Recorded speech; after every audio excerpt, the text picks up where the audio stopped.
Talk1580.com right now and sign up. Admission is free, but mandatory, and space is limited. Once we reach capacity, we'll have to cut off the online registration, but it's open right now. Oh my God. So don't delay. Thank you guys for being the best at what you do.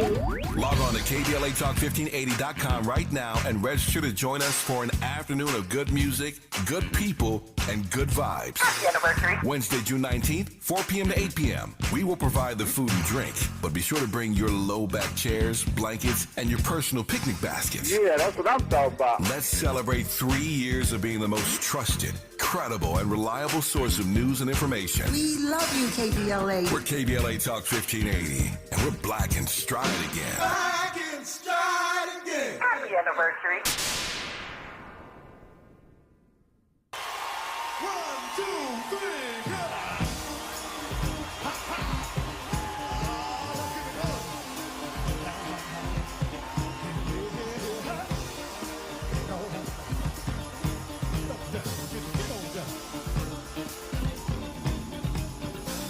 I'm gonna try to keep it coming. Things ain't always smooth,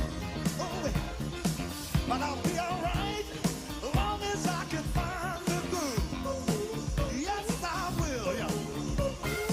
Somehow I know that I can make it. You seem to like my style. Don't you worry, I'm gonna be around a while. Yes, I will. I'm just happy to see you talk to me back and style again. Live from historic Leimert Park in Los Angeles, California, I'm Tavis Smiley, and I'm so glad to see you and me back in stride again.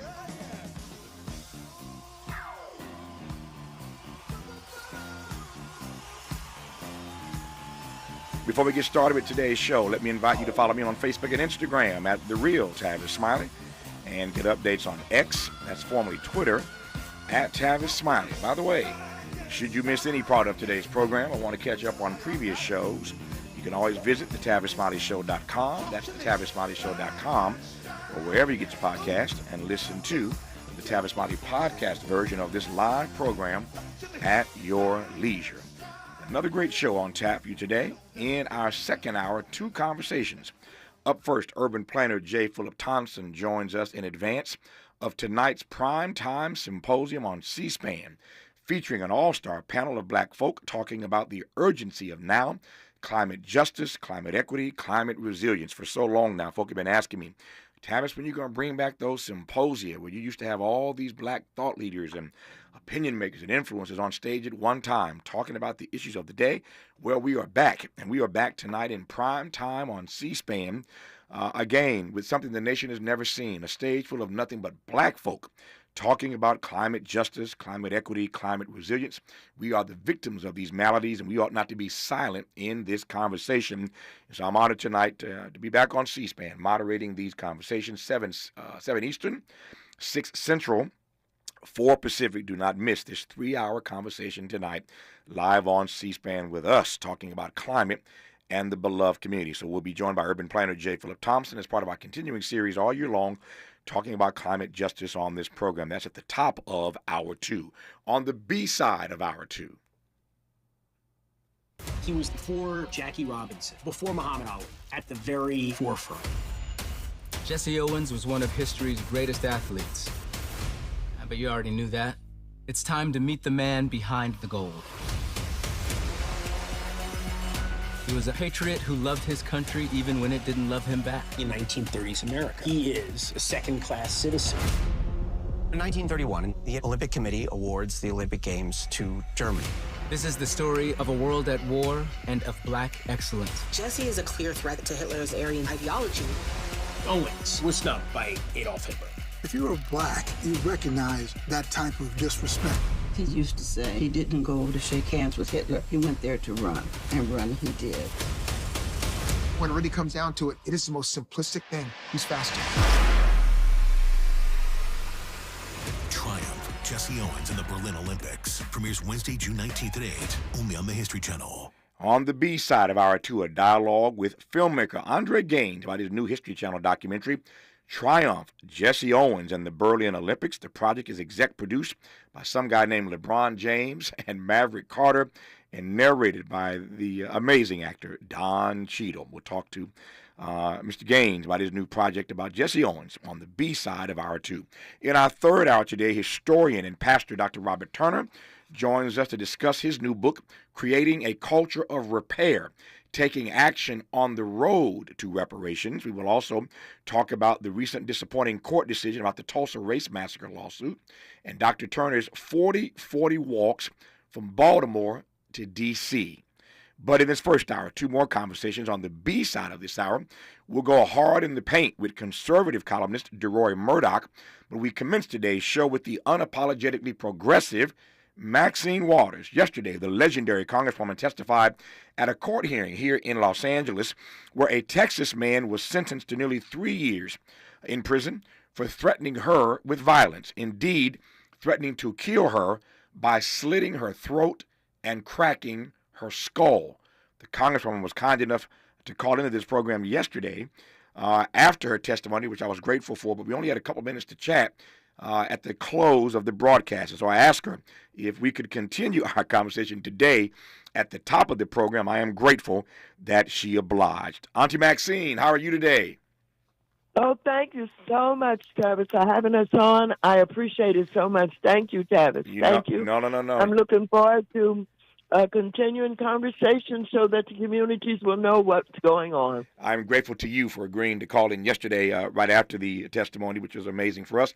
We got the first phone call from the Congresswoman, and again, we didn't have much time, but I wanted to continue today. So there's the setup. When we come forward, just watching the clock here, we have the rest of this half hour to let her opine as she will about how it felt to be threatened in the way that she was, how she felt having to testify yesterday, and what she makes of the verdict that was rendered yesterday. A great deal more to converse with Congresswoman Maxine Waters about when we come forward. June is Black Music Month. You know how we do it around here. Every day a different artist.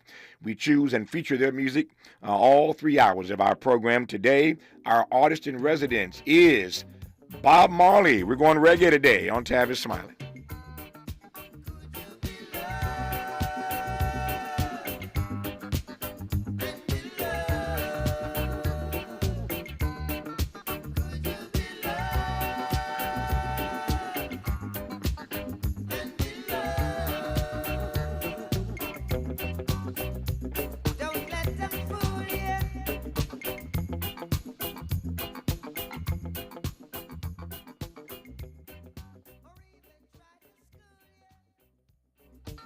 That's what we do around here. You're listening to Tavis Smiley. Listen up here. Not feeling yourself lately? Have your weight loss dreams turned into weight gain nightmares? Have you been chasing the same 20 pounds for 20 years? If so, it's time for D-Herbs. D-Herbs Full Body Cleanse is a natural cleansing regimen that can help you lose 20 pounds in just 20 days. The Full Body Cleanse will also boost your immune system and improve your digestion. With summer here now, it's a good time to finally stop chasing those 20 pounds and propel yourself right now into a healthier lifestyle. You can do so and reboot your system and lose weight by going to dherbs.com and order your Full Body Cleanse or call 866-434-3727. If you mention Tavis, they'll give you a discount at checkout. dherbs.com. Experience healing. Make a move into a home of your own. With City National Bank's Ladder Up Home Loan Grant, you could receive up to $20,000 that you never need to pay back. Use it toward your down payment, save on closing costs, or to buy down your mortgage rate. Find out more at cnb.com/ladderuphome. City National, here for every stage of the journey. Property must be in a qualifying market in California, New York, or New Jersey. Additional terms and conditions apply. Not all applicants will qualify. Terms are subject to change without notice. City National Bank is an equal housing lender. Member FDIC. NMLS number 536994. KBLA Talk 1580. We've got a lot to talk about. KBLA reminds you that when we fight, we win, and we don't black down. LA Community Action Network, or LA CAN, was formed in 1999 when 25 residents of downtown LA came together and acknowledged the problems that existed in their community and made a commitment to do something about those problems, to stand together, organize, and become a force in the community that demands change. Civil rights and preventing the criminalization of poverty are their core projects. In addition, they take on women's rights, the human right to housing, and healthy food access. LA CAN also has projects focused on economic development, civic participation, voter engagement, and community media. While downtown LA remains their home base, with a particular emphasis on the Skid Row community, in 2007, they expanded their housing and healthy food access work into South Central Los Angeles. LA CAN believes that power for low-income people and people of color is achieved through a large, active, and well-informed member base that utilizes a multitude of methods to advance their messages and goals. If you'd like to join the Los Angeles Community Action Network and organize people to fight back against oppression, please visit cangress.org. That's cangress.org. This is a community call to action from KBLA Talk 1580. KBLA Talk 1580. We've got a lot to talk about. KBLA Talk 1580 reminding you that we keep us safe. Pro Football Hall of Famer and urban peace pioneer Jim Brown believed in just that. So he founded the Amera I Can Foundation for Social Change in 1988, focusing on at-risk and high-risk youth in underserved schools and juvenile detention facilities, as well as adult incarceration and reentry initiatives. The core of the Amera I Can program is its 15-chapter life skills curriculum. Mastery of these skills allows individuals to meet their academic potential, conform their behavior to acceptable societal standards, and improve the quality of their lives by equipping them with what they need to confidently and successfully contribute to society. Today, the foundation is led by its president, Monique Brown, who has been actively involved in the organization for more than 25 years. The Amera I Can Foundation continues its work in memory of its founder, actor, philanthropist, and NFL legend Jim Brown. To get involved or make a donation, please visit AmeriICanCommunity.partners. That's AmeriICanCommunity.partners. This is a community call to action from KBLA Talk 1580. Hi, Tavis Smiley here, inviting you to join me for a historic conversation featuring an all-star panel of black thinkers about the urgency of now, climate justice. It's all going up Tuesday, June 18th, live on C-SPAN, 7 Eastern, 6 Central, 4 Pacific. The nation has never seen a stage full of brilliant black folk talking about the impact of climate change on our community. But we're going to flip the frame Tuesday evening, June 18th, live on C-SPAN. Did you know addiction to drugs like meth or cocaine is a disease and not a choice? But getting help is. If you have stimulant use disorder, you, your family, and friends may have a lot of questions, including where to start. Choose Change California can help. Make a change today and find a proven treatment option for you at choosechangeca.org. Who do you trust to get at the truth? Tavis Smiley. That's who. The conversation continues right now.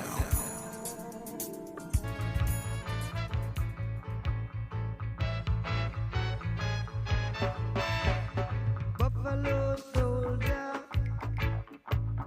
dread like a rasta. It was a buffalo soldier in the heart of America. Stolen from Africa, brought to America. It's the best of Bob Marley all day today on the Tavis Smiley program.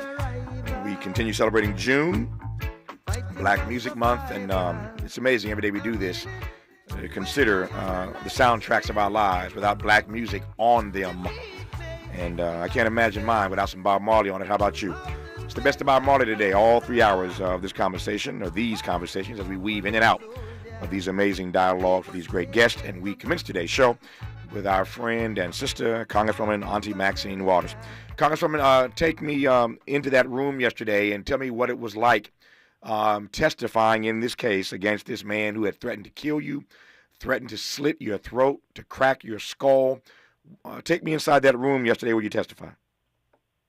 Thank you very much, Tavis. I was there, and my children were with me, my daughter Karen and my son Ed, and of course there were relatives of his who were sitting just opposite from us, and the lawyer that represented the defendant tried to make a case to say that he was not really a racist, that he had not really meant what he said, that he had been ill a long time ago, and they presented, I think, thousands of pages that said that, he had had some health problems, and on and on and on. They made every excuse you could possibly make.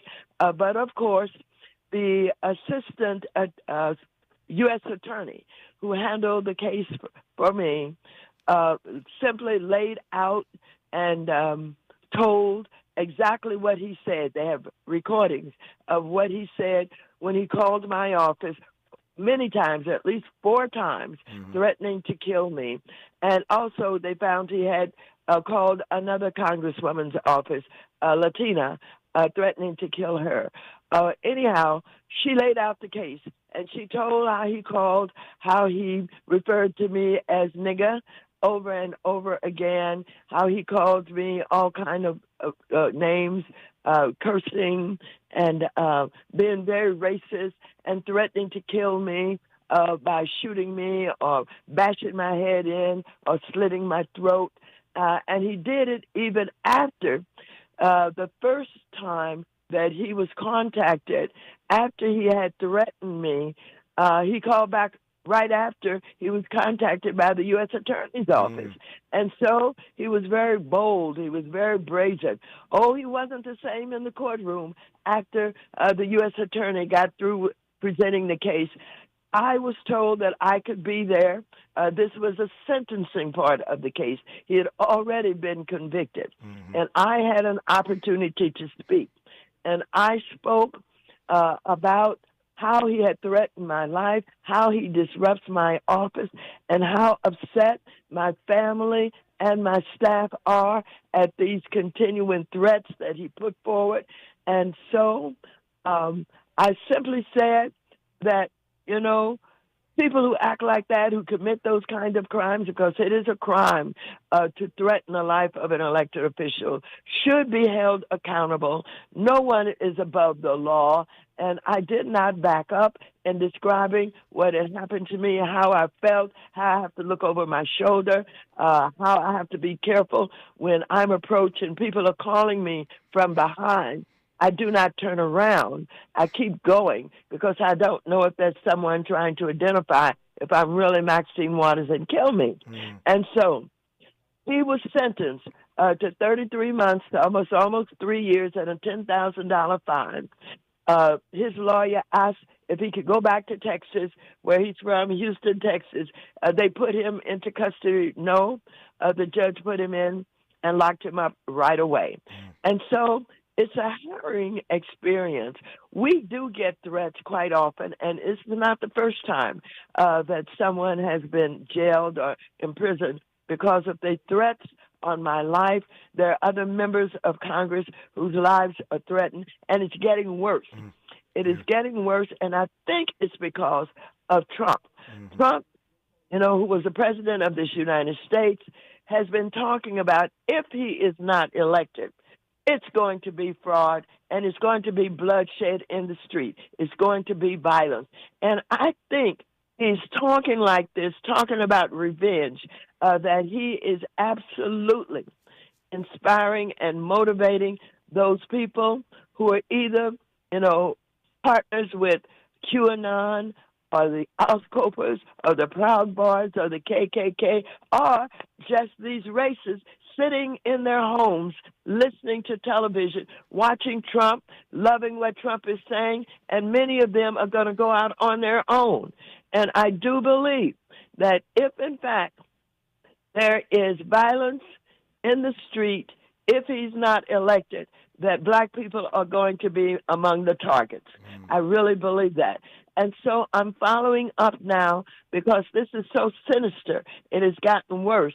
I'm following up with asking the president to get the FBI and whomever else to give us a report on what they know. What's the intelligence about whether or not there is preparation similar to what it was on January 6th when they interrupted us and threatened our lives in the Capitol, when there was that insurrection there. And I want to know if there's preparation going on for it now, and what are we supposed to do? How do we protect ourselves? And so this is a conversation that's going to have to be had. It's got to be open. It's got to be brought up front. The discussion has to take place. This former president is so bold and so brazen. He's threatening the people of this country. He's threatening violence. And, you know, it is being looked at as if, oh, that's just Trump. That's the way he is. But I don't think that we should have to endure it. Yes, everyone that threatens me, I'm going after them. I'm going after them, and I'm encouraging other members of Congress to do it. The Capitol Police are following up on the threats for us, and they're seeing these cases all the way through. And so I think that people of color, black people, have to be aware of what's going on and to listen very carefully to the threats that are being made, not only to members of Congress, but also the threats that the former president is making to the entire American public. Yeah. We know you as pretty fearless. And you said a moment ago that you're going after everybody who's threatening you, and I ain't mad at you for that. But let me ask one quick personal question here. You sort of walked around this a moment earlier, but I want to go right at it. When you experience something like this, and to your point, this ain't the first time this happened to you. There are others who are in prison and have served time for threatening your life. How does that impact the way you move, the way you show up? Again, we know you're pretty fearless, but I can't imagine that doesn't have some impact on your psyche. I mean, it impacted the psyche of Dr. King, who I've written about. Those threats eventually, I mean, he was moving forward, and he was unafraid, but those threats rather, have an impact on your psyche, do they not? Oh, absolutely. And, you know, for many years, I dismissed them. But I'm more cautious now. And after, you know, just listening to the U.S. attorney talking about, you know, how he threatened to slit my throat, I'm beginning to feel, and before even the sentencing and before hearing her, I'm beginning to feel not only cautious about it, but feel really threatened to the point where, you know, I wake up and I think about it, and I imagine, you know, what it's being like to be caught out with someone grabbing you and putting their arm around your neck and slitting your throat. And yes, it's unnerving. And it's not that I'm not afraid. Of course I am. Of course I'm afraid. What I've tried to do is deter the threateners over the years by saying, you know, if you come after me, you better know what you're doing and all of that. But I want to tell you, it is burdensome. It is harrowing. It is not a comfortable way to have to live. I'm not going to walk away. I'm going to continue to report them. My office is going to report them. We're going to have the investigations done, and we want people to be held accountable. We want them locked up. If they're brazenly threatening me, other members, or anybody really should not have to suffer being threatened like that. No, you're right about that. No question about that. I got 4 minutes left here. Let me just do a little politics while I've got you here. It wouldn't be a conversation with Maxine Waters if you didn't ask a couple of political questions. So let's see if I can get two of them out in the 4 minutes I have. First of all, you mentioned that no one is above the law. Indeed, we now know that Donald Trump is not above the law. Your quick thoughts on the fate that he experienced in that New York courtroom? Well, you know, I had a little bit more faith in the criminal justice system. I also know that the criminal justice system has not always given us justice. But when it was unanimous, I thought, oh, my God, you know, he has to be bad in order to get a mixed jury of men and women of all races to say unanimously that he's guilty. And so all of a sudden, I stood up And I said, okay, jury, let's see if we can be this signal for all juries to absolutely be fair and punish those who think they are above the law. Yeah. We have known you as the chair of the very powerful House Banking Committee. You are now the ranking member on that committee, given that Republicans control the House, but they control by a very slim margin. A whole lot of people would love to see the first brother, the first black person, become the Speaker of the House. That would be your friend, Hakeem Jeffries. How are you feeling as we sit here today about the Democrats' chances of taking back the House? Well, I feel very good about it. Everybody's working very hard, raising a lot of money. Hakeem Jeffries is a magnificent human being. He is a brilliant human being who is fair, respects everybody. He's tough, and we want to see him Speaker of the House so bad. And we are going to work to do everything that we can to take back the House. I think that it is certainly possible to do, and we are working to get it done.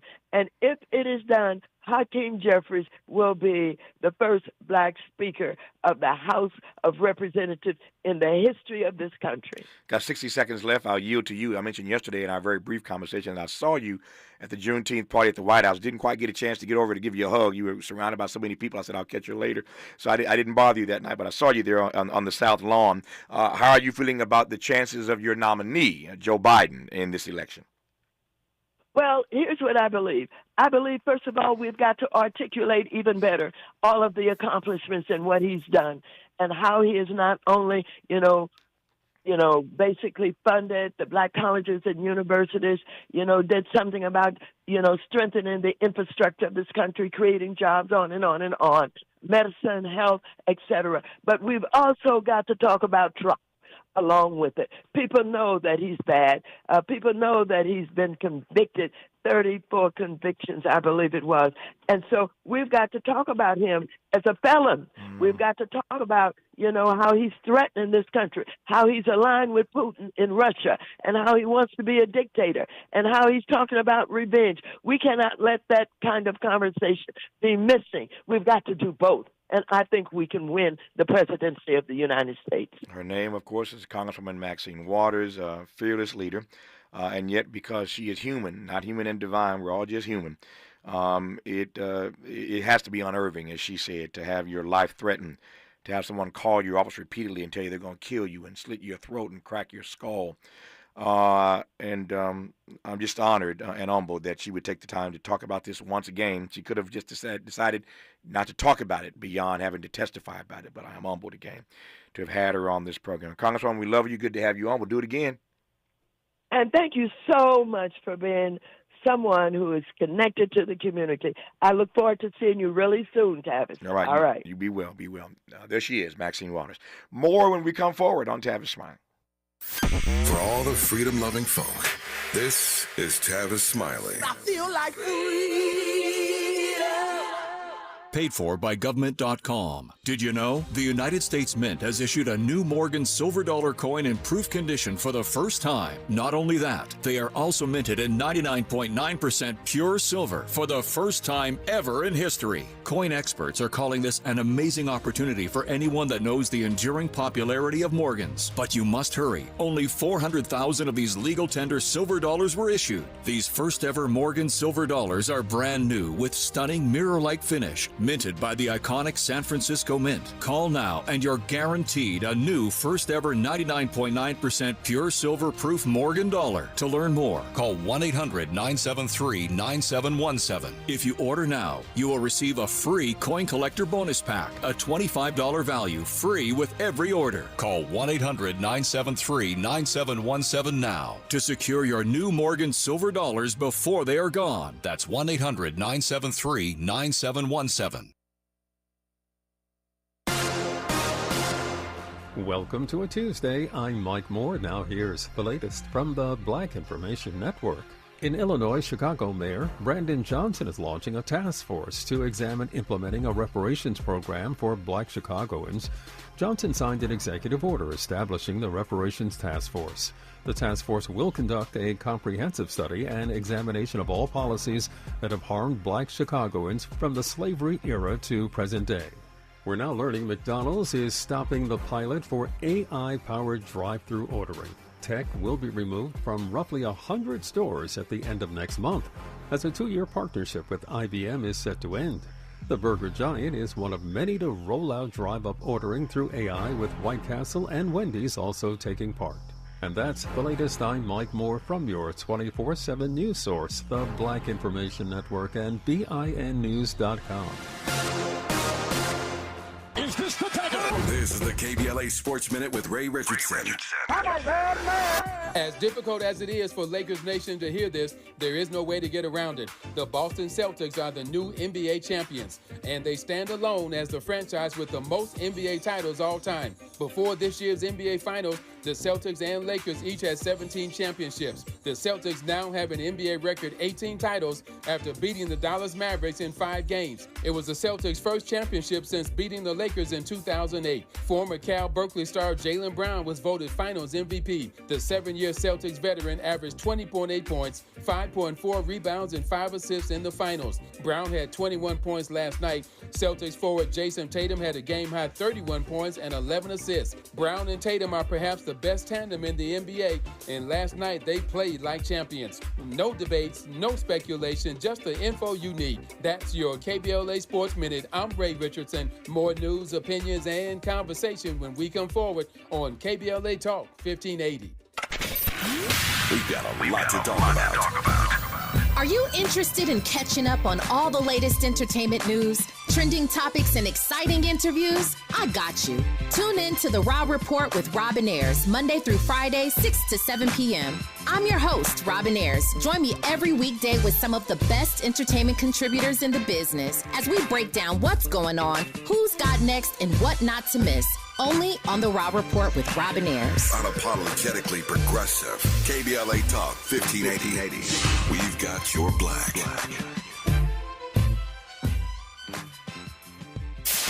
KBLA Talk 1580. We've got a lot to talk about.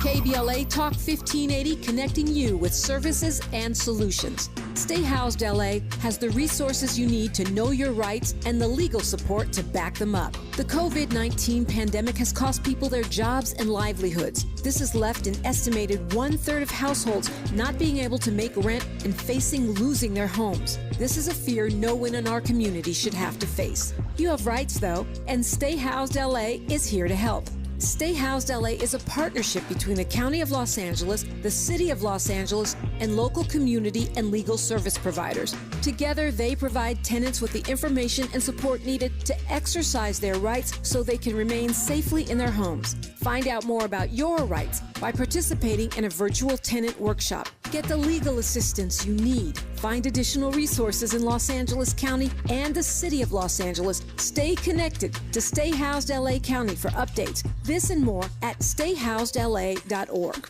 Stay connected to Stay Housed LA for updates. This and more at stayhousedla.org. That's stayhousedla.org. Or call their hotline at 213-694-0040. We've got your black with a community call to action from KBLA Talk 1580.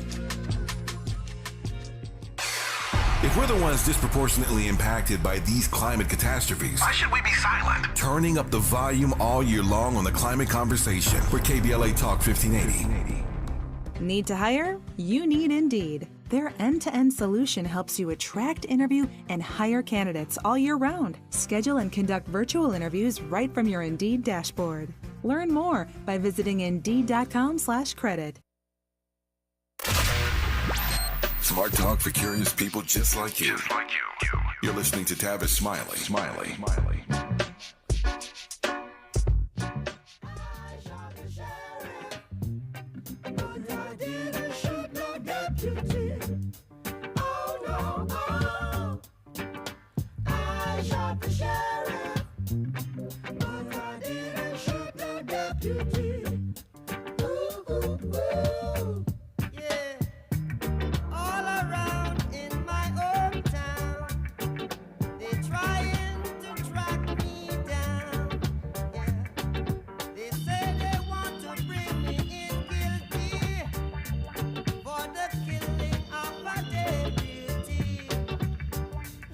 For the life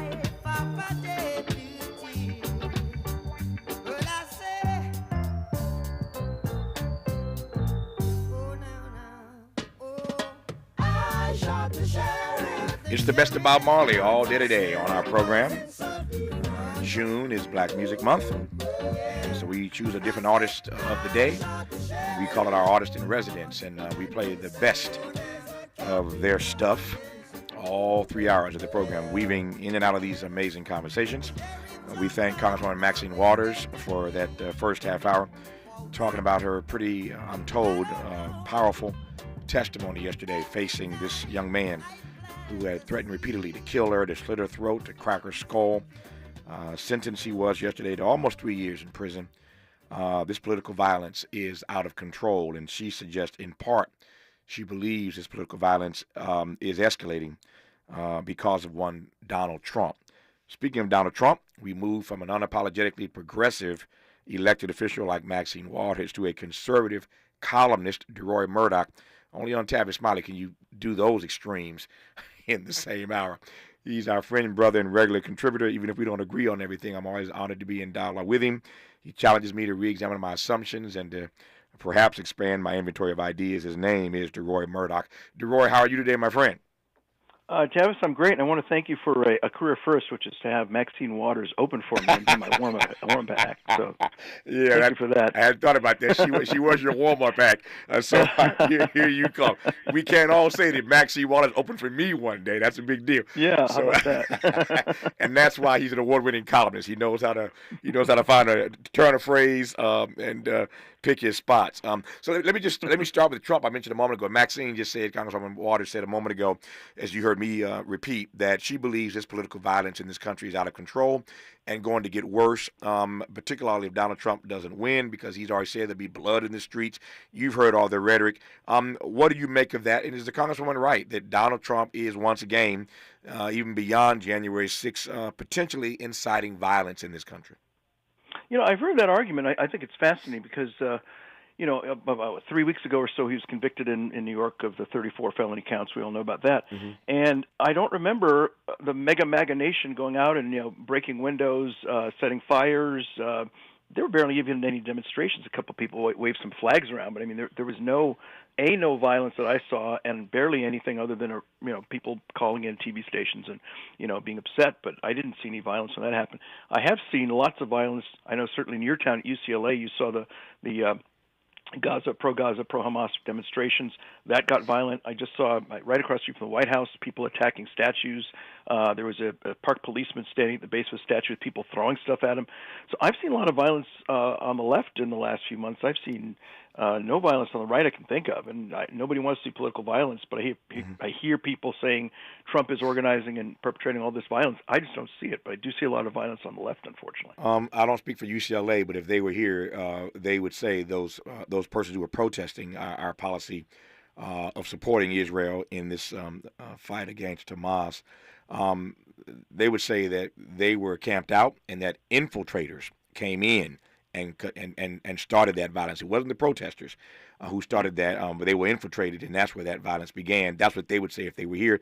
That's what's been widely reported from their point of view. I digress on that. I don't speak for any of those parties at UCLA, just reporting what I've talked about many times on this program. Did I see at Cal State LA they took over a building and demolished? That is true. Lots of violence. That is true. Vandalism, terrible nope, stuff. I was only expressing. I was only responding to your point about UCLA, the Cal State thing, Columbia. You make a case there, and I can't refute that. But at UCLA, they were infiltrated, and that's how that violence began. Again, I digress on that. But back to your point about Donald Trump. I want to just probe that a little further. I'm not sure how to read the fact, to your point, that there wasn't violence after his guilty verdict on those 34 counts. There are a couple of things that come to mind.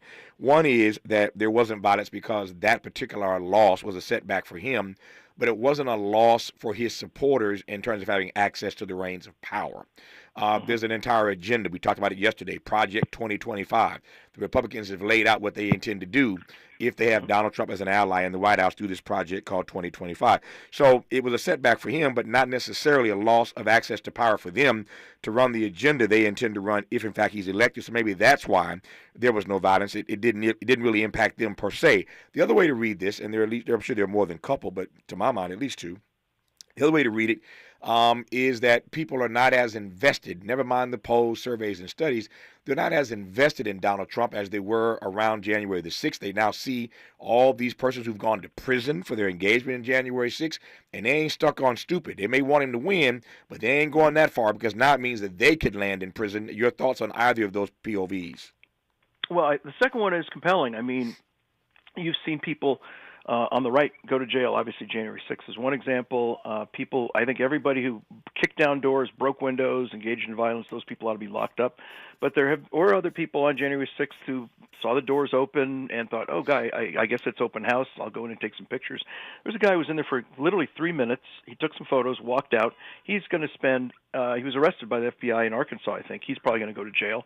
I heard in a different case there was a woman who was praying outside of an abortion clinic, just praying, that's it, nothing violent. She's going to spend 3 years in prison. So I think a lot of people on the right sense that, hey, if you stick your neck out too far, you're going to be in big trouble. So maybe just kind of talk among yourselves and knock on doors quietly, go vote, but don't stick your head up too high. So there may be some of that. That may be what is causing people to maybe be less robust or boisterous in their support of President Trump than they might be otherwise. We are just days away now, inside of 2 weeks from this first presidential debate of the season. It's throwing some people off because we usually don't get to this point until after Labor Day, right? During that sprint from Labor Day to Election Day is when we typically get these 2 or 3 presidential debates, but both sides have agreed to accelerate that schedule. So literally in less than 2 weeks, we will see the first debate between Donald Trump and Joe Biden, even though neither, frankly, is the nominee officially of their party. They're still both presumptive nominees, which is kind of funny to me, but they're debating as if they are the candidates, if they're the nominees, and of course they will be. But it's just funny that they're jumping ahead of the process of being officially confirmed as their party's nominee to debate anyway, just days from now. What do you expect in that first debate, or not, for that matter? Yeah, I think that it will be a robust debate. I think Joe Biden apparently, I guess, is going to take this week to do debate preparation. When he needs to, he's able to do whatever it takes. I don't know if it's whether it's rest or some stimulants or whatever, as you saw during the State of the Union, to be energetic. And I suspect he'll get up and defend his case and defend his presidency and whatever it is he wants to do for next year. I wish and I hope that he focuses on his agenda, whatever he thinks he wants to do for the next 4 years. So much of the debate in this country has been either January 6th or Trump's various cases or Fannie Willis and on and on and on and this other stuff. And, I've said, I think I've probably said on there with you, that I really wish what the Democrats would do is, just run against Donald J. Trump, talk about his ideas and why they think they're not good, talk about the Democrats' ideas and why they think they're better, and let's let people choose between the two. And instead, so much of the discussion for the last year and change has focused on, Stormy Daniels and who wore what kind of boxer shorts and who was wearing what bathrobe and on and all this other stuff. And nobody in this country is going to make it have an easier time paying the rent or paying for your car payments if Donald J. Trump wore a blue bathrobe or a gray bathrobe or a towel around his waist versus, a raincoat. So we're really focused on a lot of side issues. I'd love to hear Trump and Biden talk about their agenda for the next 4 years and focus on the ideas. That would make me very happy. On that latter point, I agree. And yet, when we come forward, I want to probe you on what Maxine Waters had to say moments ago. Her point was that Joe Biden, in his messaging, needs to lay in on the fact that Donald Trump is a felon. And there's no way that this country can elect or re-elect now a convicted felon to be president of these United States. That has all kind of tentacles on it. So I hear your point about focusing on the issues. I agree. I get sick of the media, our industry, covering the horse race, not covering the issues. But there is something to be said about the point that Congresswoman Waters made about the fact that he is a felon, and she's encouraging Joe Biden to lay in more heavily on that. We'll get DeRoy Murdoch's take on that part and more when we come forward on Tavis Smiley. From Lamert Park with love, this is Tavis Smiley. We asked seniors how to prevent Medicare scams. My best advice, if you get a phone call, do not talk to the person. These people are well-trained. Don't talk to them. They don't know me. They're just trying to scam me. Don't be fooled. Hang up. Just hang up. Never give out your Medicare number. They're going to get your number to put in a false claim. If I get a call from someone, I don't pick up the phone. And should I pick up the phone and they ask for information, then I hang up. How do you detect Medicare fraud? Just like I check my credit card statements, I check my Medicare statements monthly. Scammers can get a hold of your number, order medical devices through your account, and you're not even going to know about it if you don't look at your statement. Check your statement every month. If you get your statement and you see something that you know you did not have done, you report it. Call your Senior Medicare Patrol. To report Medicare fraud, call the Senior Medicare Patrol at 855-613-7080. We interrupt our program to bring you this important message. Pardon the interruption. It's me, Tavis Smiley, here to remind you that we are now just days away from our historic Climate Justice Symposium live on C-SPAN this coming Tuesday, June 18th, 4 to 7 p.m. at the California Science Center. We are now pushing capacity. So if you plan to join us, stop procrastinating and get to KBLA1580.com right now and register. Attendance is free, but registration is mandatory. Black folk are flying into LA from all across the country to be in the room when we go live to the world with a stage full of black brilliance on the eve of Juneteenth. And you live here, you better get to KBLA1580.com right now and claim your seat. KBLA Talk 1580. We've got a lot to talk about. KBLA Talk 1580, connecting you with services and solutions. Stay Housed LA has the resources you need to know your rights and the legal support to back them up. The COVID-19 pandemic has cost people their jobs and livelihoods. This has left an estimated 1/3 of households not being able to make rent and facing losing their homes. This is a fear no one in our community should have to face. You have rights, though, and Stay Housed LA is here to help. Stay Housed LA is a partnership between the County of Los Angeles, the City of Los Angeles, and local community and legal service providers. Together, they provide tenants with the information and support needed to exercise their rights so they can remain safely in their homes. Find out more about your rights by participating in a virtual tenant workshop. Get the legal assistance you need. Find additional resources in Los Angeles County and the City of Los Angeles. Stay connected to Stay Housed LA County for updates. This and more at stayhousedla.org.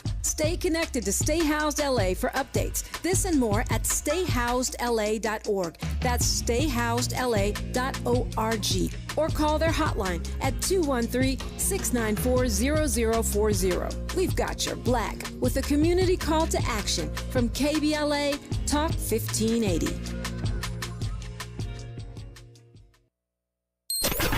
Let's get back to more of Tavis Smiley right now. More of DeRoy Murdoch right now on Tavis Smiley.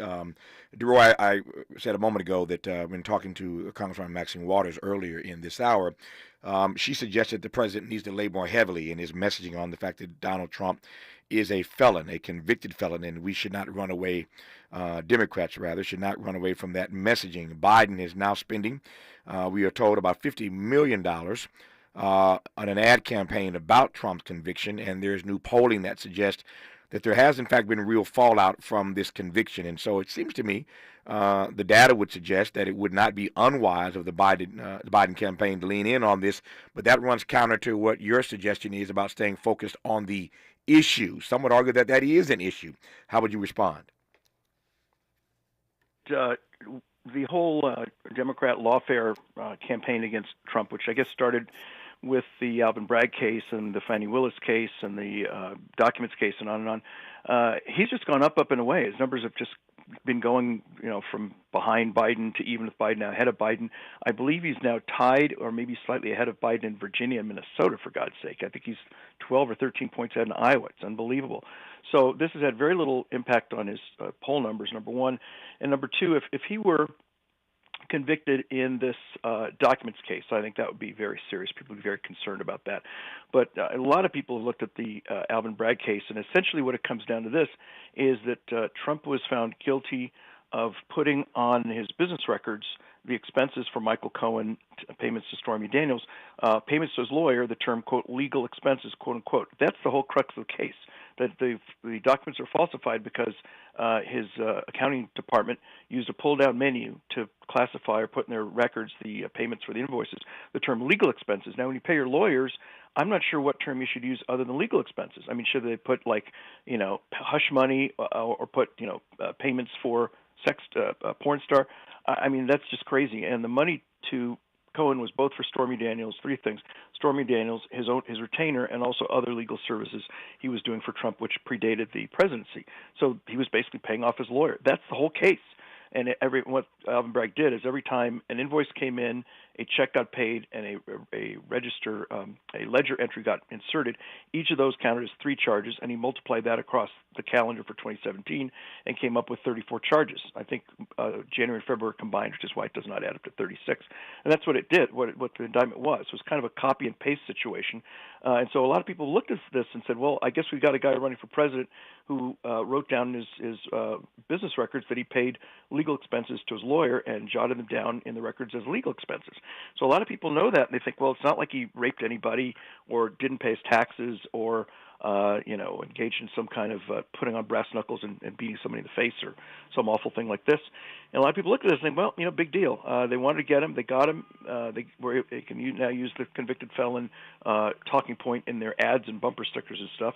But, in the final analysis, it's just a matter of jotting down in the business records that you paid your lawyer and you put down legal expenses as a way of memorializing those payments. When we come forward in our remaining moments with DeRoy, I want to take his personal temperature on how he feels as a black conservative about Donald Trump. I raised that because on this program yesterday, you heard us discussing Trump's appearance over the weekend at a black church in Detroit. So that church was filled with a number of black conservatives who welcomed Donald Trump to that church and welcomed with wild applause what he had to say. But as a black conservative commentator, I am curious at this point, his commentary thus far notwithstanding, how he personally feels about Donald Trump. Would DeRoy Murdoch support Donald Trump this time around? We'll close with that when we come forward on Tavis Smiley. Unapologetically progressive. Unapologetically black. You're tapped into Tavis Smiley. If you're like me, 60 and retired, making ends meet, especially here at the supermarket and drugstore, is tough. I'm so blessed to have found BenefitsCheckup.org. It's a free and confidential website from the National Council on Aging that connected me to $1,200 a year in programs that help pay for food, medicine, utilities, and more. Maybe it can help you. BenefitsCheckup.org. You know where you want to go in life, and City National Bank can help. City National knows the dedication it takes to build your vision for the future into a reality, and our team is here for you. We have a wide range of options to help, from personal savings accounts to interest-bearing money market savings accounts and more, all designed to help you get where you want to go. City National, here for every stage of the journey. Learn more at cnb.com. City National Bank is a subsidiary of Royal Bank of Canada, member FDIC. Watch out! You got me! The galaxy is safe once again.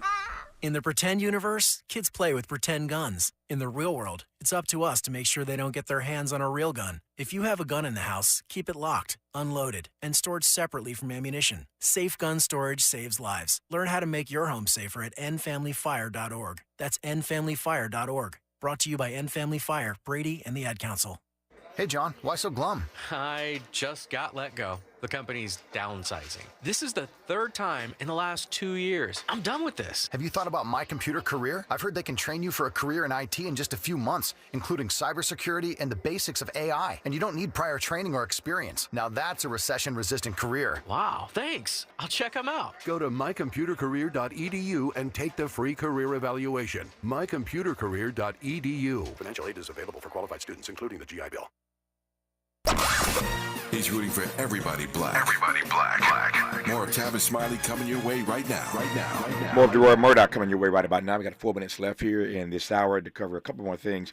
So you heard me say a moment ago, DeRoy, that we spent some time on our program yesterday, some good time talking about Donald Trump. We played some sound of Donald Trump inside this black church in Detroit over the weekend, and the wild applause that he received from these black conservatives, I assume. Certainly African Americans who support him, whether they're conservative or not, they support him in this campaign. So they say it to the media. But as a black conservative commentator, I've asked you questions. We've been talking about a variety of political issues, but on a personal level, to the extent I can go there. How are you feeling about Donald Trump? I'm personally very pleased that he's taken the advice I've been giving for decades now, which is what Republicans and conservatives ought to do is go out in the black community and compete for our votes. So often the argument has been, well, we'll never win the black vote, they're going to vote Democrat, and Democrats think, well, they're going to vote for us, so we don't really need to do much for them, take them for granted. And Trump is not doing that. He's actually going out and visiting Harlem, as you saw. He's had a rally in the Bronx. He was in Detroit this weekend. I think he's going to be in Philadelphia before too long. And he's actually going in, and as he said back in 2016, what the hell do you have to lose by voting for Trump? And I think that makes a lot of sense. People can agree or disagree, but I think a lot of people like to be asked politely, and if Trump asks politely, I think a lot of black folks, especially after going through the Biden experience of the inflation, high prices, lack of affordability, the mess at the border, crime, et cetera, they're going to look at Trump and say, look, the guy was a little loud and a little crazy, but, we were enjoying a much lower 1.4% inflation, the lowest black unemployment in history, the lowest black poverty in history, and they're thinking, we can deal with a little more craziness if we can get some of that growth and prosperity back. So I think that's a good thing, and I'm glad he's out there making the case, and I wish more Republicans would do that. I think you and I agree on this point. I've said many, many times, and we may disagree on this particular piece of the point that I'm making more broadly, but I've said for years. My view has been that too often Democrats take black voters for granted, and Republicans flat out ignore black voters. What I am heartened by is that black voters seem to be in play this time around. Clearly, Donald Trump is not my choice, but I do like the fact that black voters are in play, that black voters are being talked about, that it's a media story every single day. I'm not sure I buy this argument that black men at the 20th percentile level are going to support Donald Trump. I think those numbers are inflated, but I do like the idea that we are seeing more and more this time around that black voters matter. I think I feel good about that, DeRoy. I do too. Yeah, absolutely. And look, I don't think it's good for us in any way to be taken for granted by anybody. I mean, Hispanic votes are kind of in play. People go and talk to Hispanics. Jewish votes are in play. People go talk to Jewish voters and listen to them and hear what their interests are. And black people are in the same place. If we lock ourselves, chain ourselves to the Democrat Party at 90 or 95%, Republicans are going to say, well, we don't need to go talk to them, and Democrats will say we don't need to talk to them either, and that puts us in a really bad spot. So I'd much rather see the black vote in play with folks coming and saying, what are you guys interested in, and what can we do for you? Yeah. That puts us all in a much, much better situation. Well, left, middle, and right. There's an hour for you. We start with the progressive Maxine Waters. We wrap this hour with the conservative commentator, DeRoy Murdoch. There you have it. DeRoy, good to talk to you. We'll do it again, I'm sure, a number of times between now and November. Always delighted to be in dialogue with you. All right, Tavis, you be well. Great to talk to you. Thank you, sir. More of Tavis Smiley when we come forward. KBLA 1580 Santa Monica. I'm Amber Payton. Here's the latest on the Black Information Network. Senator Tim Scott is defending former President Trump's comments during meetings with congressional Republicans. Appearing on ABC's This Week, the South Carolina Republican wouldn't say whether he supported Trump's idea of eliminating income tax and making up for it with increased tariffs, but said Trump's priority remains helping the working class.